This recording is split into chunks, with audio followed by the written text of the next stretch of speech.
What's up, everyone? Happy New Year and welcome to episode 8 of 45 Minutes of Noise. I'm your host, that's your boy, Chris Pugh, and for the first time, but not the last time this year, I'm joined by my very good friend and Mr. Cynical himself, Samuel Lewis. How are we, Samuel? On the 4th of January 2025, it's here. How are we doing? We we are very well. We are 32 years old now. Ah, Yeah, rapidly leaving early 30s. Remember that? Remember that fun half an hour? Um, now no, no, no, hurtling no, no. to Listen, like for the sake of my sanity, the rule has to be that early 30s lasts until you're 35. Please, Sam. if you're 34, are you in your early 34. 30s? 34, Yeah, all right. right. Give me till 34, man, please, Sam. My sanity, I beg you. All right, no problem. So yeah, feel like I'm hurtling towards a different stage of my existence. But other than that, and the fact that I'm a little phlegmy, a little coffee and spluttery, other than that, everything is well over here in St. Louisville. How about yourself, my man? I'm good, man. I'm still in my early 30s because I'm still 31, so everything's everything's fine here. But yeah, I'm Oh, phenomenal, mate. great. I had a tremendous couple of weeks off work. Really looking forward to getting back at it. I'm really looking forward to this show as well. Some really nice stuff we're going to talk about. Yeah, completely agree. Very excited for today. Very Let's excited tell for you about today. that now then. Coming up on today's show, we've got news on new work from Tony Iommi. I'm not telling the full details of that though just yet because I want Sam's natural reaction once I read out the full headline. As well as an upcoming solo project from Jay Weinberg. That's the news. And in terms of album reviews, we've got those coming from The Halo Effect and Tremonti. Before we get into the show, we should tell you how you can support us. The best way to do that is by liking slash subscribing on YouTube or whichever podcast service that you use to watch or listen. You can follow us on X at Noizze Podcast, as well as following the Noise platform in general at Noise UK on X, Instagram, Facebook, and Blue Sky. And you should head for noise.co.uk for all your latest news, album reviews, features, and interviews. Before we begin, a big thank you to friends of the show, Liquid Death, for being our favourite thirst murderers. Sam, I'm still cracking through my severed lime here. How many cans have you got left? How have you still got? I've still got some of the original flavor sparkling water. Mmm, nice. Knocking around, but very little of it left now. Very little of it left. Man, this severed lime. Honestly, Oh, bangs, deliver it to me on my bangs. deathbed. It's easily the best one. That's why I have none left. I started taking them to work. I Oh, was drinking really? like what? Oh, Oh that's yeah, I was why. drinking. That's I why, was you drinking. fool. I was drinking. You fool. Yeah, I was taking it to work and having to explain to people that I wasn't like drinking on the job. Oh, because the can scenario. Yeah, they Oh would yeah, because the ask. can scenario. They would You know, ask. just how else would I maintain my sunny disposition? Without Do like you know a what? kind of tenant super or something. Do you know at the hospital where they're like, okay, there's a priest here. Do you want your last rites? I'd be like, we've got any severed lime first. Give me that liquid death severed lime before I go. Right, let's get going then.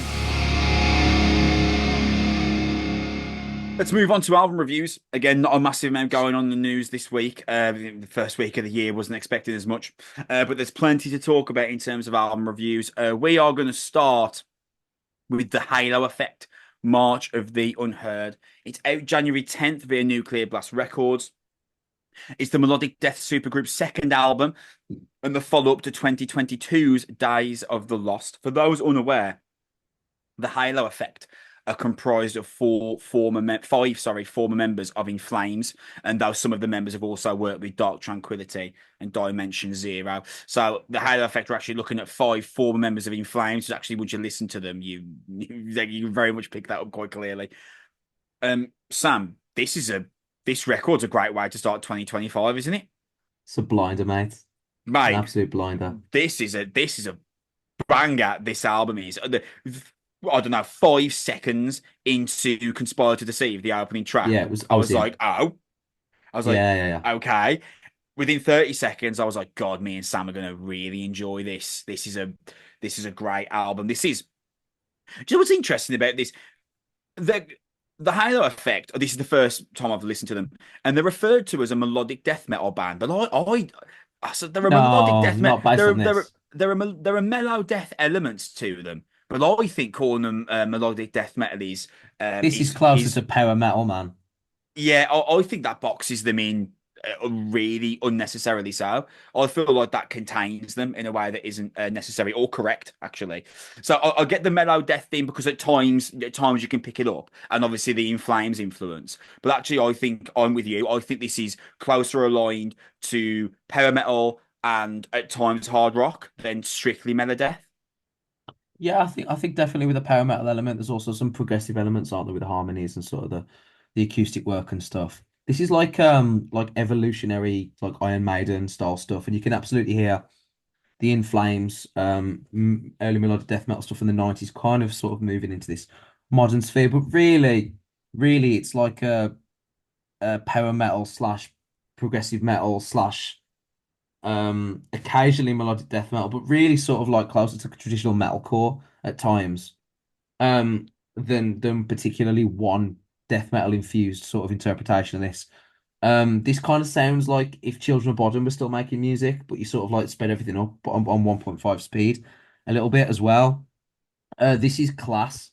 Like, this is brilliant. This is like 12 songs of just guitar led, great songwriting, clear melodies, beautiful musicianship, and it's fun, Chris.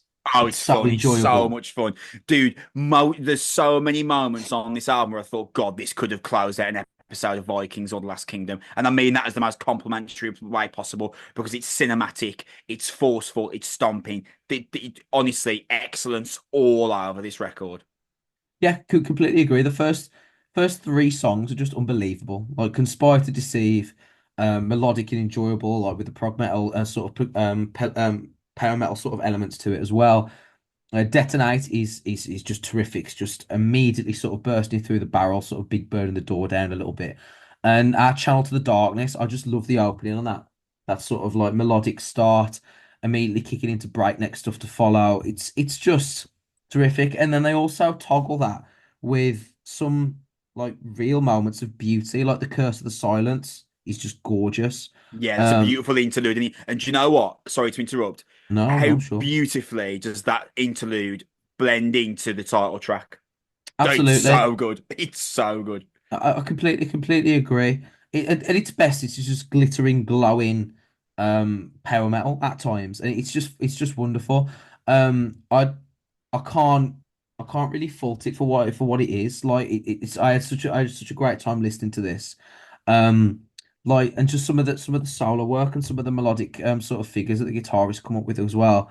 Like the opening on Burning Point that rotates into that full throttle metal near the end. There's a great melody at the halftime section.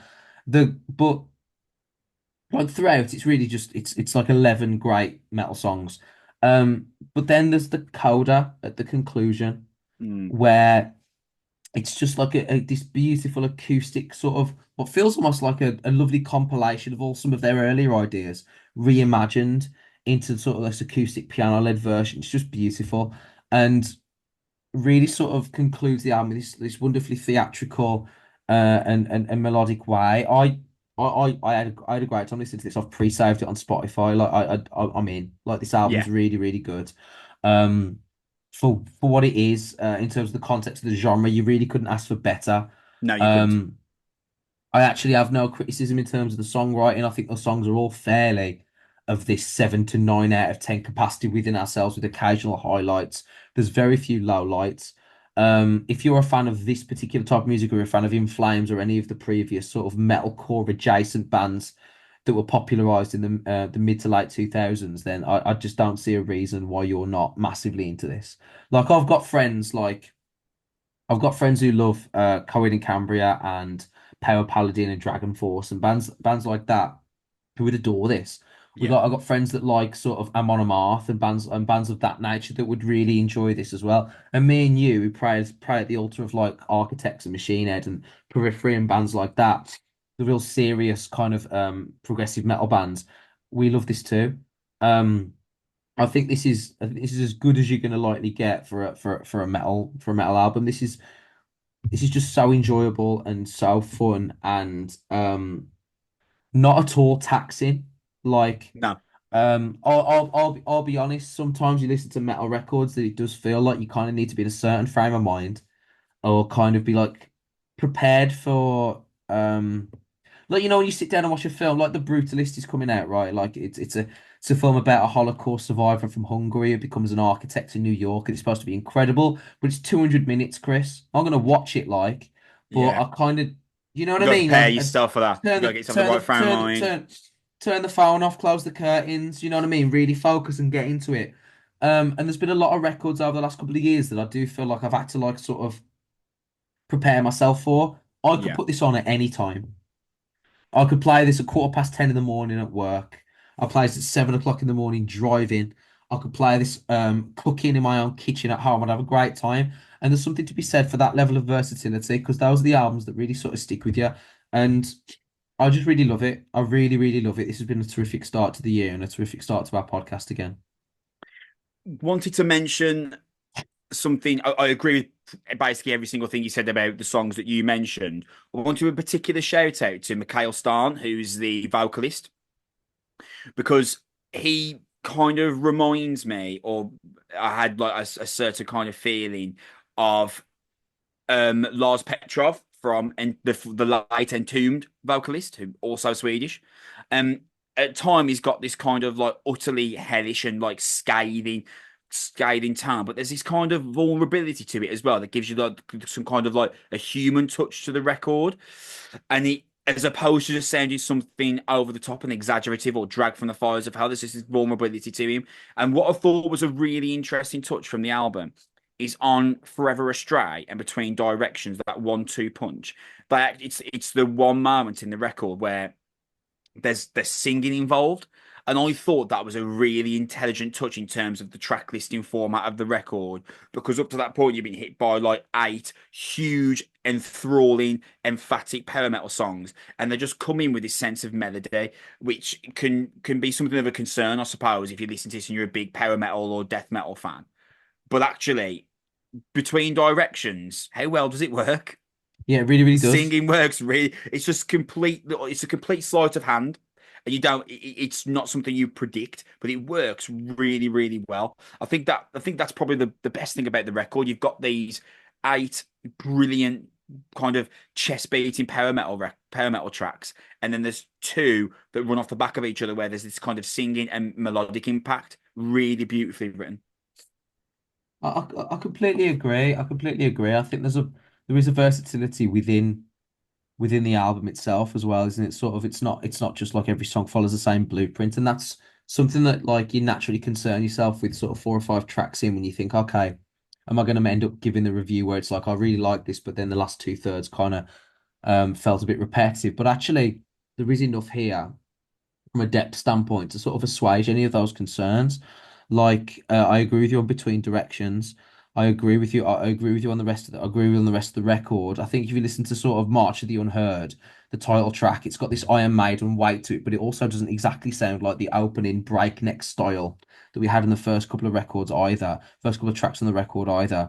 I think I think this is really excellent. I really, really do. I think I can see this being sort of like a catch-all kind of metal record where people from different sort of tastes are able to sort of converge together and enjoy this in equal measure because I've really enjoyed this myself.